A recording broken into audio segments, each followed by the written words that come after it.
8. Bab.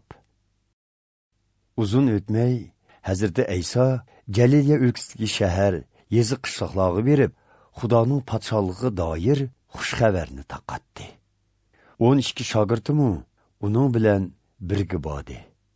Buladın başqa, yana cin ve kesellik azaplarından qutquzub saqaytılğan bəzi ayollarmı bulub, ulanın arasında tenidən 7 cin hədəb çıxırılğan Məcdəllik Məryəm, Herod xanның saray əməldarı Xuzanın ayali Yoanna, Suzana və başqa bir muncha ayollarmı ba idi.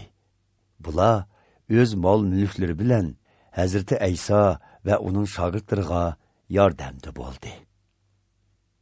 Xaloyiq hər qaysı yurtlardan Hazreti İsa bilan görüşkili üzülməy kelib turatdı.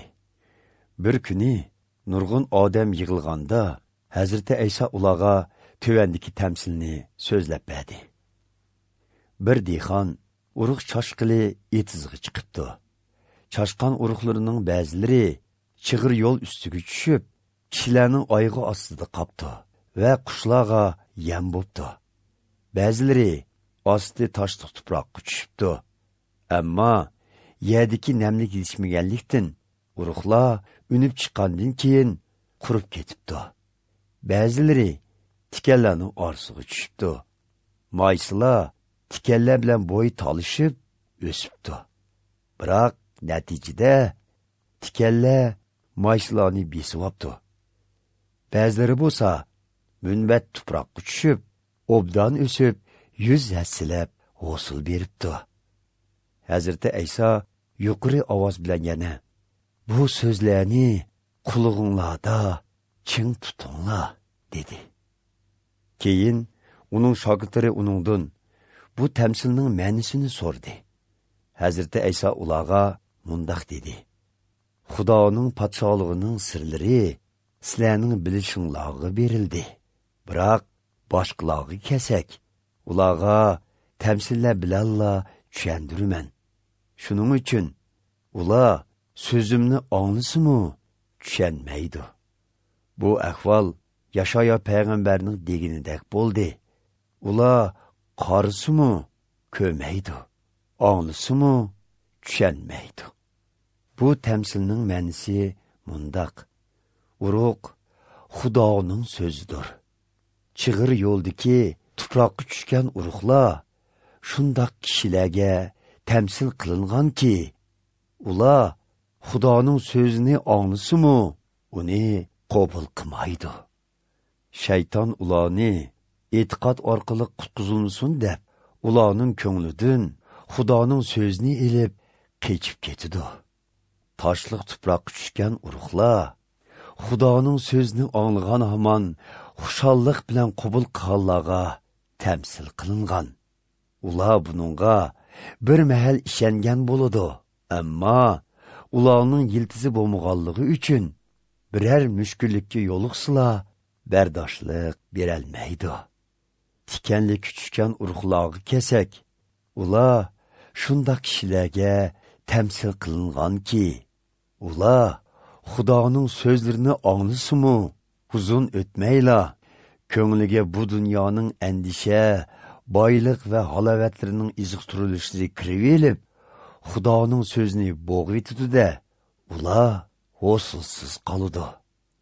Münbət tuproqqa tushgan urug'lar bo'lsa, Xudoning so'zini anglaydigan, ularni pok va chin dilida chin saqlaydigan, ho'sul bergucha sabr qiladigan kishilardir. Hazreti İsa shogirdlarga yana chiroqni yiqib, uni birər narsa bilan yepib qo'ydigan yoki karvatning ostiga yushib qo'ydigan kishi yo'q, albatta. Aksicha, uyga kirganlar aniq ko'ralsin deb, uni jazman chiroqdonning ustiga qo'ydi. Chunki yepib qo'yilgan har qanday narsa oshkora bo'lmay qolmaydi. Yoshirilgan har qanday narsa bilinmay qolmaydi. Shuning uchun mening Xudoning haqiqati to'g'risida aytganlarimni ko'ngil qo'yib anglanglar. Chunki kimda aql farosat bo'lsa, uningga texmi ko'p beriladi. Lekin kimda aql farosat bo'lmasa, o'zida bor deb qaralg'inimi elib ketiladi, dedi. Hazreti Aysoning onasi va inlari uning bilan ko'rishgili keldi. Lekin odam ko'p bo'lg'ashqa yeniga kelolmagan edi. Bir kishi Hazreti Aysoga, "Onangiz va inlaringiz siz bilan ko'rishimiz deb sirtib turdi", dedi. Xudoning so'zini anglab, uningga amal qilganlarning hammasi mening onam va aka inlarimdir, dedi Hazreti Ayso ko'pchilikka. Bir kuni Hazreti Ayso shogirdi bilan birga kemaga tushib, ularga "Ko'lning u qetiga borayli", dedi. Shuning bilan ular yo'lga chiqdi. Kema ketayotganda Hazreti Ayso uxlab qoldi. Ushtum-tut qattiq bo'ron chiqib, kemaga suv to'shib, hammasi intayin xab ichida qoldi. Shogirdlar Hazreti Aysoni uyg'otib, "Ustoz, g'arq bo'lish oldida turimiz", dedi. Hazreti Ayso uyg'onib, bo'ron chopqinga buyruq qilgan edi. Bo'ron to'xtab, do'lqin pastlab, hammasi tinchidi. Ondan u shogirdlarga burilib, "Ishonchinglar, nega ketdi?" dedi. Shogirdlar ham hayron bo'lib, ham qo'qishib bir-biriga, "Bu odam zodi kimdi? Buyruq qilsa, hatto bo'ron va do'lqinlarmi uning gapini anglaydi ekan, ha?" deb ketishdi. Hazreti Ayso shogirdlari bilan Jaliliya ko'lning u chetidagi gerasliklar turgan yerga bordi. Hazreti Ayso qirg'oqqa chiqishiga shahardan kelgan jin chaplashgan biri uning oldiga keldi. Bu odam uzundan beri kiyim kiymay, uyda tumay, go'r qilingan o'nkirlarda yashaydi. U Hazreti Aysoni ko'rishi bilanla uning oyog'iga yiqilib, "Ulug' Xudoning o'g'li Ayso, ishimga aralashma, sendan o'tinamanki, meni qiynama", deb vaqirab ketdi. Uning bundoq deyishining sababi Hazreti Ayso jinga uning tenidan chiqishni buyurgan edi. Jin bu odamni uzun vaqt ilkiga ilib olgan edi. Xalq bu odamni ko'p qitim zanjir kishanlar bilan bog'lab, qamab qo'ygan bo'lsa-mu, u ularni uzib qechib chiqib, jin tarpidan cho'l bayovonlarga ilib ketiladi. Hazreti Ayso bu odamdan, "Isming nima?" deb so'radi. "Ismim Minglig'an", deb javob berdi bu odamni so'zlayotgan jin. Chunki bu odamga minglig'an jinlar chopishib olgan edi. Ular Hazreti Aysoga o'zlarini shaytonga tayyorlangan tegi yo'q hanglarga surgun qilmaslikni o'tinib yolvirdi. Shu atrofdagi tog' bag'rida bir to'p to'ng'iz podisi oziqlanib yuradi. Jinlar Hazreti Aysoga yolvirib, to'ng'izlarning teniga kirib ketishiga ijozat berishni talab qildi. Hazreti Ayso ijozat berdi. Jinlar yelki odamning tenidan chiqib, to'ng'izlarga chopishib oldi. Bütün to'ng'iz podisi patparoq bo'lib, yugurgan peti yordan tushib, ko'lga g'arq bo'ldi. Bu holni ko'rgan to'ng'iz boquvchilar u yerdan qechib, shahar yezlarda bu xabarni taqatdi. U yerdagi kishilar zodi nima ish bo'lganligini ko'rgili bu yerga kelishdi. Ular Hazreti Aysoning oldiga kelib, tenidan jinlar chiqib ketgan yilqi odamning kiyimlarini kiyib, o'sha joyida holda Hazreti Aysoning oldida o'tirganligini ko'rib, qo'rqib ketishdi. Bu mo'jizani ko'rganlar yilqi kishining soqish jarayonini ko'pchilikka so'zlab berdi. Shu yerdagi kishilar Hazreti Aysoning u yerdan ketishini talab qilishdi. Chunki ular intayin qo'rqishgan edi. Shunga Hazreti Ayso kemaga tushib, qaytib ketmoqchi bo'ldi. Tenidan jinlar chiqib ketgan yilqi kishi Hazreti Aysoga, "Menmi siz bilan birga ketay?" deb yolvurdi. Lekin Hazreti Ayso uningga, "Uyingga qaytib berib, Xudoning sana ne kadar cho'ng ishlarni qilib berganligini yetkizgin", dedi.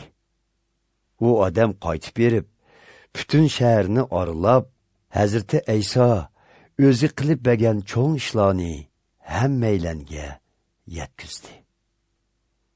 Hazreti İsa kölnün bu qeti qaytib kelganida xaloyiq uni qarshi elishdi. Chunki həmməylan uning qaytib kelishini kutib turardi. Qarshi olg'iz chiqqanlar ichida ma'lum bir ibodatxonaning mas'ullaridan biri bo'lgan Yoyirmi bor edi. U Hazreti İsa'ning oyig'iga yiqilib, uyiga taklif qilib yolvurdi. Chunki uning 12 yoshlik yolg'iz qizi o'lib ketish oldida turardi. Hazreti İsa u yerga borganida kishilar uning atrofiga zich olishib oldi. Topning ichida xun tavrash kesib giribdor bo'lganiga 12 yil bo'lgan bir ayolmi bor edi. U bu pulini teviblar xajlab tugatgan bo'lsa-mu, hech kim uni saqaytolmagan ekan. U Hazreti İsa'ning oq tarpidan kelib, uning chopinining peshini silab qo'yibdi. Xun shu an to'xtadi. Peshimni tutgan kim? deb so'radi Hazreti İsa.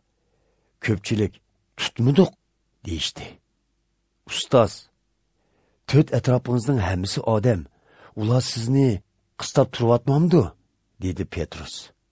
Lekin Hazreti İsa, yo'q, birisi qasddan peshimni tutdi. Chunki vujudimdan kuch-qudratning chiqib ketganini sezdim, dedi. Heliqi ayol Hazreti İsa'ning sezib qolganligini bilib, titirgan holda uning oldiga kelib, oyig'iga yiqildi va ko'pchilikka o'zining Hazreti İsa'ning peshini nemishqa tutganligini ham shu an saqayib ketganligini aytdi. Qizim, ishonching seni saqaytdi. Tinch omon bo'l, dedi Hazreti İsa uningga. Hazreti İsa bu so'zni qilayotganda, ibodatxona mas'ulining uyidan kelgan biri ibodatxona mas'uli Yoyirga, qizingiz jon usti. Endi ustozni ovora qilmayli, dedi. Buni anglagan Hazreti İsa Yoyirga, qo'rqmag'in, menga ishongin, u saqayib ketadi, dedi. Hazreti İsa Yoyirning uyiga borganda, Petrus, Yuhanna, Yoqub va qizning ota-onasidan boshqa kishilarning o'zi bilan birga uyiga kirishiga ruxsat qilmadi. U yerdagilar qizga hozir tutib, yig'izor qilishyotdi. Hazreti İsa ularga, "Bo'ldi, yig'lamanglar. Qiz o'lmadi, uxlab qopti", dedi. Biroq xaloyiq uni masxara qildi. Chunki qizning allaqachon jon uzganligidan ularning xabari bor edi. Lekin Hazreti İsa qizning qo'lidan tortib, "Balam, o'rningdan tur", deb chaqirdi. Qizning ruhi teniga qaytib kelib, u darhol o'rnidan turdi. Hazreti İsa ularga qizning qo'sig'iga bir narsa berishni buyurdi. Qizning ota-onasi nihoyatda hayron qilishdi. Lekin Hazreti İsa ularga bu ishni hech kimga tinmaslikni topildi.